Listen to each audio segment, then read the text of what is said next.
What's up, YouTube? Welcome back to the Chance Bishop Show here for episode 28 of our MLB The Show 24 Pittsburgh Pirates franchise mode here on the channel. The Phillies are the winners of the 2026 World Series. That means they have won, what, 3 in a row now? 2024, 5, and 6? Insane. Ohtani wins his third straight MVP. That's also mental to think.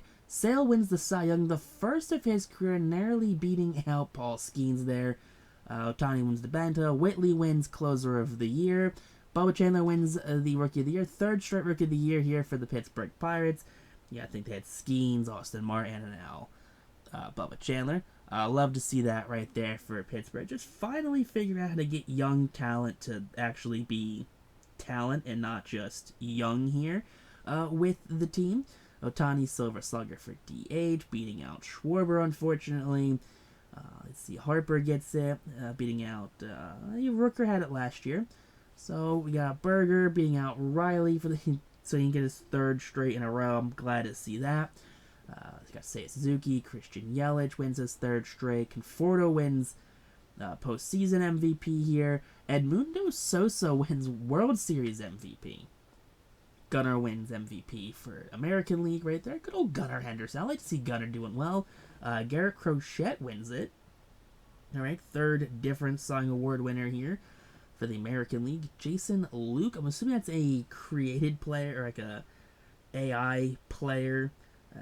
Road to the Show, like a Road to the Show kind of auto-gen player. I'm assuming that's who that is. He wins it, which is unfortunate that we're in year 3 and they already have the computer players already kind of taken over, slowly but steadily taken over. It's just going to be all downhill from here.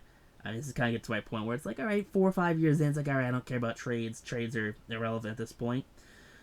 But here you go. Everyone's doing fairly well. Gunnar wins his third straight Silver Slugger. That's actually mental right there. I'm glad to see Trout's actually doing very good here in this series. He's healthy, which is one thing. Most because we have injuries turned down. Not off, just down. Jordan, menace in the postseason, 10 home runs, 18 RBIs. Somehow the Phillies beat the bandsaw, which was Jordan Alvarez's bat. That's actually great for Philadelphia to kind of get that victory. Take a look at those retired. Kutch retires right there without a ring, which is unfortunate. I kind of wish he stuck around for another season. I think he had 1 more year on his deal, I want to say. I think we sent him for a 2 year. No. We sent him in 2024 to a 2-year deal, so this would have been the final year of his deal, which probably why he retired, because he didn't have a contract. I mean, we would have offered him a contract. I would have kept him around as a bench piece, literally just because he's Andrew McCutchen, what he means to Pittsburgh. Like, sacrifice a bench piece, literally just to have Andrew McCutchen on the team. Not everyone has that same appeal. It's like, all right, you should retire, you should retire. I'm like, you mean a lot to the city. So you can stick around when you're ready to retire, you retire. But he's also 42, so it's like, I get it. I get why you retire there. But, I mean, I would have kept him around. I kind of wish he would have stuck around so we could hopefully win a World Series in the next season or 2. I mean, Skeens is getting there. I think Sale's going to probably take a dip this upcoming season overall-wise. So you might see a bit of a regression in Sale. I don't know if he'll come out and pop off 22 wins or 23 wins, whatever he did with the Sim this year was absolutely just mental. I could probably see Skeens advancing a little more. Maybe he takes home that Cy Young this upcoming season. I would hope to see him do very well. But then again, you never really know with how the random number runs going to work with these kind of things. Will Smith, the pitcher, he finally retires right there.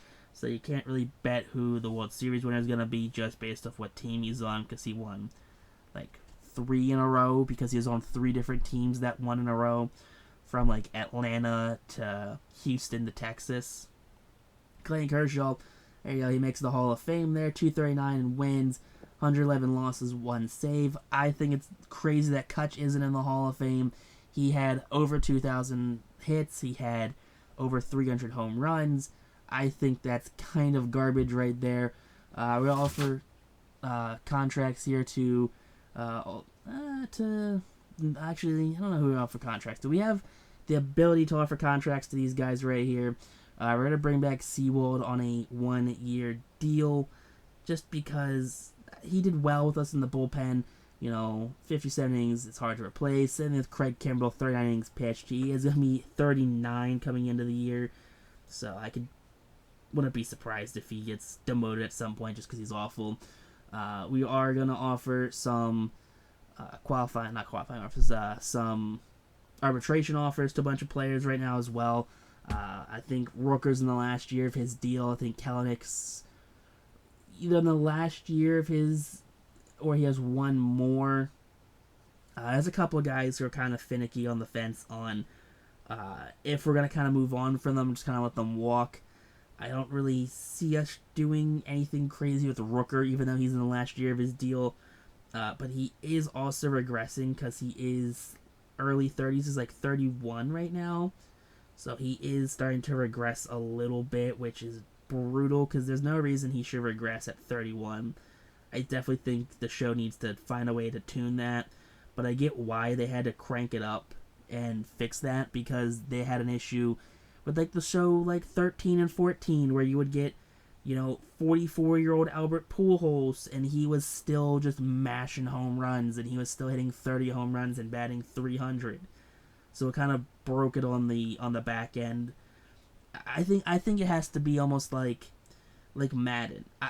Madden is awful. Madden 25 is like brain rot to play right now for me. I don't really enjoy playing Madden 25. I have a series on the channel. Check it out. I'm gonna plug that series. New England Patriots franchise with Drake May. But I think the one good thing Madden has is Madden suffered that for a long time too. It's like, okay, as soon as a guy hits 30, they are worthless and they instantly tank and they'll drop like 5 overall as soon as they hit 30. And they actually put sliders in where you can kind of adjust where they start to drop off at, where all that stuff kind of plays into effect. And I definitely think the show needs to do that, where it's like, okay, if a guy's 31, he shouldn't be falling off a cliff. He shouldn't be regressing at all. He should stop probably progressing, but he shouldn't regress. There should be, or if he does, it's very minimum regression. Like, you get 30 and you're a center fielder, okay, you start getting a little slower. But I get you can't really finick it like that, which is kind of, I don't know, it's dumb.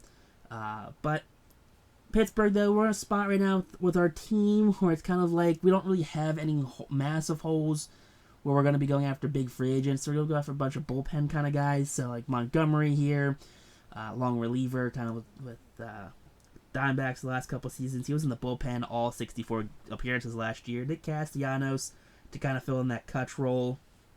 We also threw a 1-year deal at A.J. Minter. Bohm goes to the Angels. Okay, so he won 3 World Series and got out of Philadelphia. That's wild right there. I think Brandon Marsh is probably heartbroken right now because Alec Bohm left. Like, that is actually wild that Bohm left.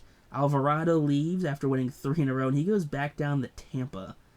Brady Singer goes to Boston. Okay, I could see Boston kind of making a move here. I mean, I guess they do have some young talent, so maybe they're trying to make an actual pull. The Mets claimed 27-year-old Braxton Ashcraft from the Pirates roster. Yeah, that was kind of our one big postseason or off-season kind of loss. We did lose Braxton Ashcraft, who was not good with us in the bullpen last year. So we tried to DFA him, and they picked him up right away. Jonah Heim leaves Texas. He goes to Seattle on a 5-year deal. That's his age 36 season. Don Varsho goes down to Miami on a 4-year deal for his age 34 season. All right, not bad. I mean, not unrealistic contracts. Maybe the catcher's a little unrealistic. Hae-Sung Kim from the Padres goes to the Cubs on a 5-year deal. That's going to be his age 36 contract. All right, Mountcastle, he goes up to Boston. So he leaves Baltimore and he goes to Boston on a 6-year deal. $48 million, not bad. Dustin May, he finds a home right there. It's going to be in Philadelphia for his age 35 season. So, I mean, okay. I mean, you lose Jose Alvarado, you bring in Dustin May. I get it. Jesus Luzardo goes back to Oakland. I guess they're not Oakland. I mean, they're not Las Vegas. They're technically Oakland still in this series. Skubal, he goes to the Twins. And we had a bid on for Skubal. I'm going to be honest with you. I did look at trying to get Skubal, but it just didn't really work out money-wise, where he wanted a 5-year deal. And you got to think Skeens is going to want money. Jared Jones is going to want money. And, we have a young team, which is great, so they're cheap now. But they're going to want money in the future, and that's going to be kind of what we have to be on the lookout for, be wary of, is when they do start wanting all of that money. Because I guarantee you Skeens isn't going to be cheap. But we're going to make a trade here, make a couple trades here. Send Ji-Wan Bae, 27 years of age. He's got another year of controllability here, as well as Jack Sawinski's age 28, infield, outfield. Did okay with us in 60-something games. That's another year of eligibility. And we are going to be sending them to the Toronto Blue Jays for Riley Capelio, starting pitcher, 19 years of age, as well as Dave Rowland here, a catcher, 19-year-old. Just some organizational depth pieces right now. I mean, those guys, Bay and Sawinski, really didn't have a spot here on the roster, I'm going to be honest with you guys, especially with all the young talent coming up. So I thought it was best to kind of move on from them now. Get a little bit of value in return. We also bring Thomas Lindstrom first base. We don't have a lot of first base depth. I kind of noticed that. That's kind of the one thing wanted to get out of it. But take a look at the lineup here. You got Schwarber, Kelenic, Austin Martin. We got Rookers at first. Hassel's going to be starting in right field. Full-time right fielder Tamara Johnson's going to be starting at second. Andy Rodriguez is catching. Chang and Schobel.